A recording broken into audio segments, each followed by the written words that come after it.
त्यांच्या व्यथा तुमच्यासमोर मांडलेल्या आहेत. पहिली लिस्ट नंतर हे लोक अपात्र झालेले आहेत. आज धारावीमधील जी मेघवाडी आहे तिकडचे सगळे स्थानिक आपण पाहताय मला भेटायला आले होते.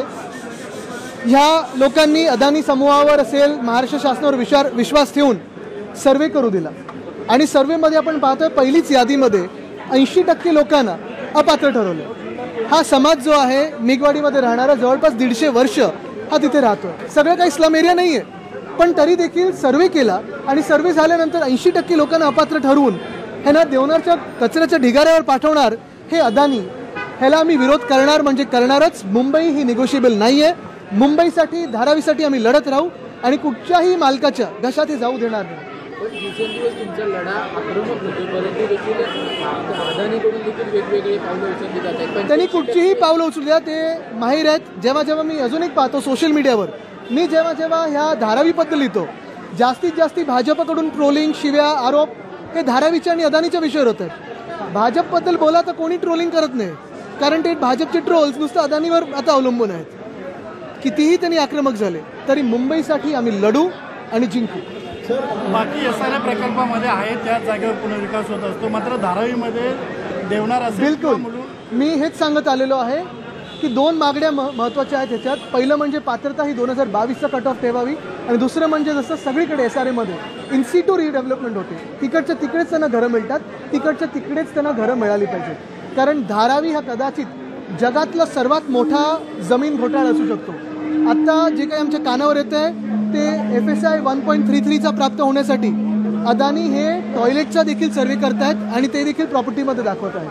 म्हणजे बाथरूम असेल पब्लिक टॉयलेट असेल कुठचं बेंच असेल कुठचं पोल असेल हे देखील त्यांनी दाखवायचं सर्वेमध्ये आणि मग त्याच्या अगेन्स्ट त्यांनी 1.33चा FSI घ्यायचा. हे आता अदानीचा प्रयत्न आहे पण हा जगातला सर्वात मोठा लँड घोटाळा जमीन घोटाळा भाजपचा आम्ही करू देणार नाही. कुर्ल्याची जागा मदरगडीची जागा अदानी समूहाला दिल्यानंतर तिथल्या आमदारांनी आता स्पष्टीकरण देखील दिलं नाही ते बोलत देखील नाही. बघा ते आमदार आहेत ते लुटेरे आहेत ते डरपोक आहेत ते पळून गेले होते. त्यांनी आधी सांगितलं होतं ते आणि मिहीर कोटेच्यानी की मुलुंड आणि कुर्ल्याची जागा आम्ही अदानीला देणार नाही. आता कुठे आहेत काय बोलतात. आरोप करायला पुढे पुढे पळत असतात. गुवाहाटीला जायला पुढे पुढे होते आता कुठे आहेत. सर एक याचबरोबर एक राजकीय प्रश्न 5 तारखेला मोर्चा आहे. दोन्ही बंधू एकत्र येणार आहेत. अनेक वर्षानंतर तुम्ही आपल्या मतानुसार की महाराष्ट्राची इच्छा आहे ती पूर्ण होईल. कशा प्रकारे मोर्चा असेल कशा प्रकारे हिंदीची सक्ती नसावी आणि आपण पाहतोय जे महाराष्ट्रात तोडू फोडू आणि राजकारण करू हे जी भाजपचं धोरण आहे त्याच्या विरोधात आम्ही सगळेच एकत्र येतोय. शिवसेना उद्धव बाळासाहेब ठाकरे पक्ष असेल मनसे असेल आम्ही सगळे एकत्र येऊन रस्त्यावर लढू. महाविकास आघाडीतले असतील किंबहुना भाजपमध्ये देखील जर मराठी प्रेमी कोणी असेल आणि जर लाज उरली असेल तर त्यांनी यावं. एक मिनिट मराठी होऊ द्या. मला वाटतं एक आहे अहवाल येणं एक गोष्ट आहे तज्ज्ञांनी अभ्यास करणं एक गोष्ट आहे पण GR काय आम्ही काढलं. GR वर सही कोणाची आहे आणि अहवाल जर तुम्ही अभ्यास केला तर त्याच्यात पण हेच दिलेलं आहे की हायर एज्युकेशनमध्ये अभ्यासपूर्वक बदल घडवणं गरजेचं आहे. पण मला वाटतं काही जे आरोप करतात त्यांची स्वप्न किंवा डोळे अजून उघडले नसतील किंवा कुठच्या नशेत आहेत मला माहीत नाही पण त्यांना अजूनही वाटतं की उद्धव साहेबच मुख्यमंत्री आहेत. काल शिक्षण मंत्र्यांनी एक पत्रकार परिषद घेतली होती ज्यामध्ये त्यांनी असं म्हटलेलं आहे की 1ली-2रीला हे फक्त मौखिक असेल 3रीपासून शिकवलं जाईल पुस्तक देखील. ते शिक्षण मंत्र्यांना पहिलं सांगितलं होतं ना कृषी मंत्री व्हायला पाहिजे पण हे जरी असलं तरी कृषी खातं कसं सांभाळलं आणि आता शिक्षण खातं कसं सांभाळतात. पहिलं त्यांना शाळेत पाठवा आणि मौखिक आणि पुस्तकं ह्यातलं थोडं फरक कळून कसं नक्की शिकवणार तुम्ही हे बघा. नाही तर काही जे मंत्री आधी होऊन गेलेत महिने बोल्यावाले तसं हिंदी होऊन जाईल त्यांचं. मुंबईच्या कोस्टल रोड आपण पाहतोय की पाणी जाते आणि काही ठिकाणी बांधकामाचा भाग देखील कोसळलेला पाहायला मिळतो. मुंबईचा कोस्टल रोड हे आमचं स्वप्न होतं. आम्ही ते लोकांसमोर आणलं आणि काम सुरू केलं. भूमिपूजन करून पुढच्या कामाचे टप्पे देखील आम्ही दाखवले. जवळपास 80% काम पूर्ण झालं होतं. आमचं सरकार पाडल्यानंतर भ्रष्टनाथ शिंदेंनी जसं समृद्धीमध्ये आज पाहतोय सगळीकडे खड्डे झालेले आहेत ज्या कारणामुळे त्यांना गुवाहाटीला पळायला लागलं. तसंच कोस्टल रोडचं एकतर पहिलं तर कॉस्ट एस्केलेशन करून घेतलं 650 ते 700 कोटीचं आणि दुसरं म्हणजे रोड सर्फेसिंग एवढं भयानक करून घेतलंय. ह्याच सगळे घोटाळ्यांमुळे भ्रष्टनाथला गुवाहाटीला पळायला लागला. सर जी युती आता आधी हिंदी सक्तीसाठी झालेली आहे तीच युती सक्तीसाठी बोलतात बघा. तीच युती येणाऱ्या काळात देखील अशीच राहील का निवडणुकी. बघा मी जर तर मध्ये जाणार नाही. एक महत्त्वाचं आहे की महाराष्ट्राची जी मनात असेल जे तुमच्या सगळ्यांच्या मनात असेल ते निश्चित होईल. पदाधिकारी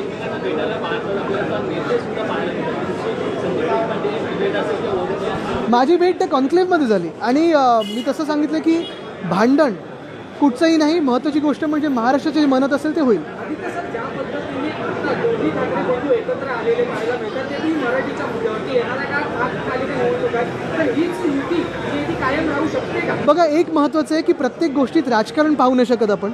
आज खरोखर धोका आपल्या मराठीला आहे, महाराष्ट्राला आहे. ज्या प्रकारे अदानीच्या घशात मुंबई टाकण्याचा प्रयत्न होत आहे, मुंबईला मोठा धोका आहे. जी मुंबई आपल्याला लढून मिळवावी लागली तीच मुंबई फुकटात अदानीच्या घशात जे भाजप ताकद आहे त्याच्या विरोधात आम्ही रस्त्यावर उतरणार म्हणजे उतरणार आणि मुंबई कोणाच्याही मालकाच्या घशात जाऊ देणार नाही. हे छत्रपती शिवरायांच्या चरणी आम्ही वचन घेऊन उतरलेलो. ज्या पद्धतीने दोन बंधू एकत्र येण्याची चर्चा आहे, विरोधक जे सत्ताधारी आहेत त्यांच्या पायाची जमीन सरकली पाहायला मिळतात का, किंवा ते बिथरलेले आहेत का?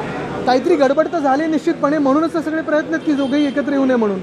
काल ज्यावेळी सर एक काल कोर कमिटीची बैठक झाली भाजपची आणि या भाजपच्या सांगितलं हिंदी भाषेला विरोध होतोय त्यामुळे मुंबईमध्ये उत्तर भारतीय मेयर होणार असं उत्तर भारतीय संघटना. बघा, एक आहे संघटन कोणाशी निगडीत आहे, भाजप सपोर्टेड आहे का हे बघा. कारण पहिल्यापासून आम्ही हेच सांगितलेलं आहे की कुठच्याही भाषेला विरोध नाही आहे, पण कुठच्याही भाषेची जर सक्ती होत असेल तर ती आम्ही तोडू मोडू. कोणालाही ते सक्ती करता येणार नाही. आणि पहिलीच्या विद्यार्थ्यांवर तुम्ही खरोखर 3 भाषा लादू इच्छित आहात का, हे थोडं तरी अक्कल थोडी तरी लोकांनी वापरावी, ते जे कोणी वापरतात आता ते. काल भाजपच्या कोर कमिटीची बैठक झाली आणि त्या बैठकीमध्ये सर एक मराठी शेवटचं सर क्लियर कहा है कि हिंदी की कोई सक्ती नहीं है, जबकि मराठी की सक्ती कही गई है. हिंदी अनिवार्य है कि नहीं, ये जीआर पढ़े आप, क्योंकि जीआर में जो भाषा बदलती जा रही है, शायद मंत्री महोदय को भी पता नहीं है कि वो क्या करने जा रहे हैं. शासन कैसे करना है सरकार को जानती ही नहीं है. ये आरोप लगा रहे हैं कि आशुष लगा रहे हैं कि उद्धव ठाकरे जी मुख्यमंत्री थे तब उन्होंने. देखिए, उनको तो मैं ध्यान देता भी नहीं क्योंकि उनको साइकोलॉजिकल हेल्प की ज़रूरत है, बहुत सारे प्यार की ज़रूरत है, सिंपैथी की ज़रूरत है, तो उन पे मैं बयान नहीं दूंगा.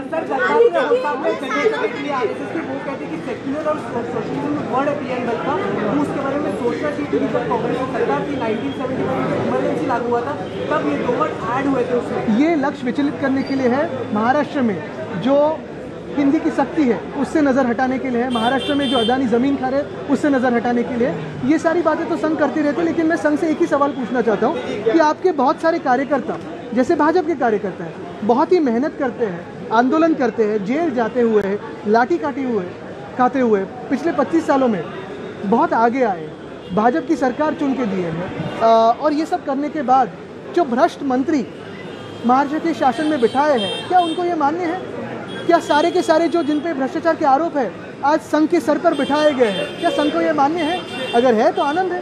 मराठी के मुद्दे पर सभी लोगों की मांग की दोनों एक साथ आ जाए.